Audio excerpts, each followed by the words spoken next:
Hello everyone, welcome back to another great lesson here with us at English Pod. My name is Marco. And I'm Erica. And today we're going to be in one of my favorite sporting events, which is F1, of course. F1 racing. Yeah. All right. So yeah, we're going to be talking about racing, specifically F1, which is a very popular sport all over the world. Yeah, I think maybe it's like number 2 in popularity after soccer. Yeah, I think so. I have no numbers to back that up, though. Well, they do travel everywhere. They have races all over the world, and just people love it. So Well, it is kind of a cool thing. Going 300 kilometers per hour in a car is pretty cool. All right, so let's not delay this any longer. Let's listen to our dialogue for the first time.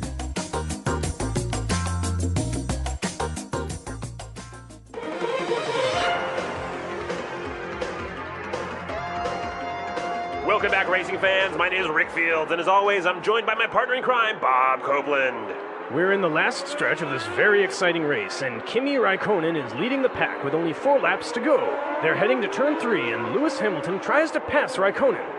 It's a close one, and oh no! Hamilton hits the wall. He came in too fast, jammed on the brakes, and spun out. We have a yellow flag, and the pace car is making its way into the track. The cleanup crew is towing the heavily damaged car, and the green flag drops. Raikkonen is still in the lead with only 2 laps to go. Smoke is coming out of his car! He seems to be having engine trouble. He makes his way under the pit, and Fernando Alonso takes the lead! How unlucky for Raikkonen, and this race is over, ladies and gentlemen. Alonso takes the checkered flag.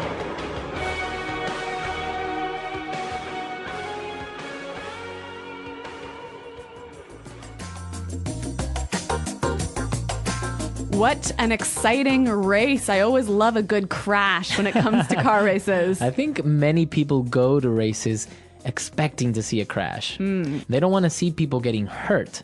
No, but a little bit of... Like the emotion of just car crashes and stuff. Yeah, a little explosion here and there. All right. So now we saw some really exciting language related to racing. So why don't we look at that now in language takeaway? Language takeaway. All right, so we were talking about that crash, and I think what led to the crash was the driver jammed on the brakes. Right. He jammed on the brakes. To jam on the brakes. Okay. Now, if I jam on the brakes... You push the brakes really, really hard and really quickly and really suddenly. Right, so you jam on the brakes and you stop very quickly. So Lewis Hamilton jammed on the brakes and consequently spun out. To spin out. Okay, in the present, it would be spin out. Spin out. Okay, so imagine yourselves driving your car on a very wet road. And then you jam on the brakes. Right. So then the car, you kind of lose control of the car and it starts to spin. It goes in circles. That would be to spin out. This has actually happened to me more than once. Really? Yeah. Were you okay? Yeah, I was fine. Okay. So the car spun out. Now, in racing, you always see this really cool car come out and be ahead of everyone when there's an accident. Right. That's called the pace car. The pace car. Pace car. Now, why is it called the pace car? Because it sets the pace. Okay, the pace or the speed. So pace means speed. So this car comes out and no other car can pass it. Everyone must go at the same speed. Right, the pace car. Pace car. All right, so after there's an accident, the cleanup crew must come out. Okay, cleanup crew. Cleanup crew. All right, so crew, this is an interesting word. When we talk about a crew, we talk about a group of people who work together. Okay, but for example, in an office, can I have a crew? Not really. Not commonly, right? Yeah, it's people who work together and they use their hands to work. They do manual labor. Okay, so I can say, for example, a construction crew. That's right. Or maybe the ground crew at the airport. Okay, or the flight crew. Also at the airport. All right. Well, in the airplane. So that's a crew. So cleanup crew. Cleanup crew.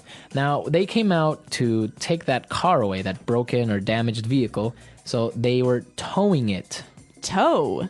Okay, the verb to tow. To tow. So what does it mean when you tow something or you tow a car? You pull something behind you. So if you're a truck, that might pull a car behind you. That's a tow truck. A tow truck. Now, this happens commonly if you park your vehicle where you are not supposed to. That's right. And your car will get towed. Your car gets towed. Yep. Very good. All right, so we saw 5 really great words related to racing. And now, why don't we listen to our dialogue again, and then we'll look at some other interesting phrases.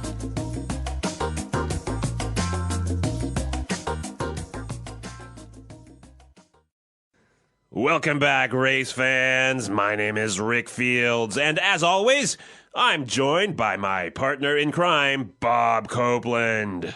We're in the last stretch of this very exciting race, and Kimi Raikkonen is leading the pack with only 4 laps to go. They are heading to turn 3, and Lewis Hamilton tries to pass Raikkonen. It's a close one, and oh no, Hamilton hits the wall. He came in too fast, jammed on the brakes, and spun out.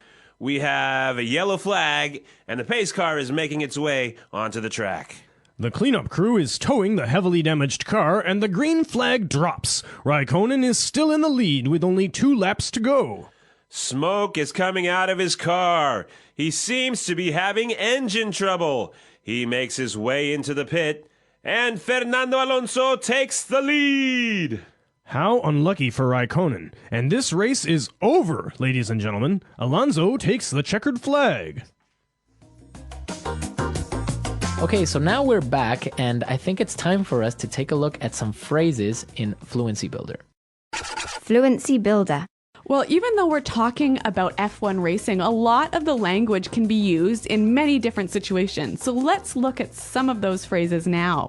When Rick Fields introduced his co-host, he said, "My partner in crime." Partner in crime. Partner in crime. Now, it's not that they're actually committing a crime. No, they're not actually bank robbers. But it's a very common and friendly way of saying my good friend or The person I do everything with. right, my coworker, for example, right? But a coworker who's a really, really good friend, who you spend a lot of time with. Okay, so that's your partner in crime. It's just a metaphor, right? So partner in crime. Now, what about the next phrase? The last stretch. The last stretch. Last stretch. Okay, before we explain this word, let's listen to some examples and then we'll come back and talk about it. Example 1. We are finally in the last stretch of a very long week. I can't wait to go home. Example 2. He's in the last stretch of his college years, and soon he'll graduate. Okay, so I understand that to mean like the final length of time. Right, the last or final moments before an ending. All right, so the last stretch. The last stretch. Now, when you're on the last stretch, you just have a few minutes to go. To go. Yeah, to go. Now, this preposition to and the verb go is very easy, right? Right. But if you say 5 minutes to go, what does that mean? 5 minutes left. Left. Yep. It doesn't mean it's 5 minutes to actually leave, right? Right. No, it means you must complete 5 minutes before you can be finished. Okay. So it's not about exiting. Right. I have 5 days to go before I go on vacation. So it's not about you actually going on the vacation. It's about you passing those 5 days. Uh-huh. Can you give us another example? How about we have 45 minutes to go before the end of the day? That's right. So, to go, left. Exactly, to go. All right, now let's take a look at our last phrase. Close one. A close one. A close one. All right, another interesting phrase made up of simple words. So let's listen to some examples to help us understand it. Example 1. That was a close one. The teacher almost caught me cheating. Example 2. It's a close one. We are tied and the game is almost over. Example 3. My girlfriend almost found the presents I hid under the bed. It was a close one. Okay, so a close one, it means... A situation that is almost dangerous, but wasn't. But wasn't. Yeah. Exactly. That was a close one. Mm-hmm. Okay. So very good phrases. I think we can take a lot from this and apply it outside of F1, right? Yeah. All right, so let's listen to the dialogue for the last time, and then we'll come back and talk about this great sport.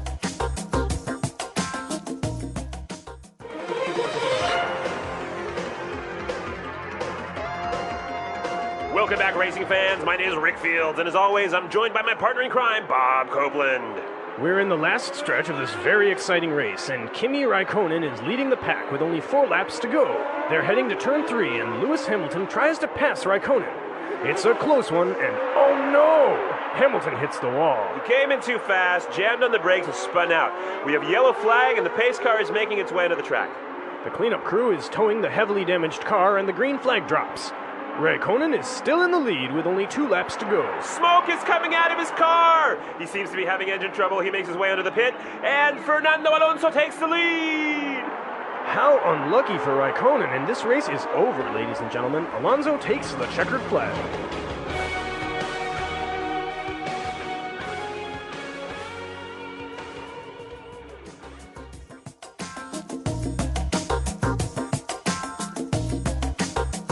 All right, so F1 racing, Erica, do you like it? Do you watch it? Yeah, F1's pretty neat. Cars that drive fast, that's pretty interesting. Well, for some people it isn't, right? Like, why do I want to go to a race and just see fast cars? Okay, I would never go to a race, but I think I would maybe watch the highlights on TV.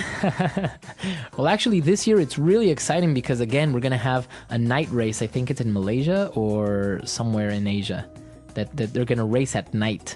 Oh, so that's pretty special, huh? Well, it's like harder to see and you're going really fast. All right. Imagine. All right.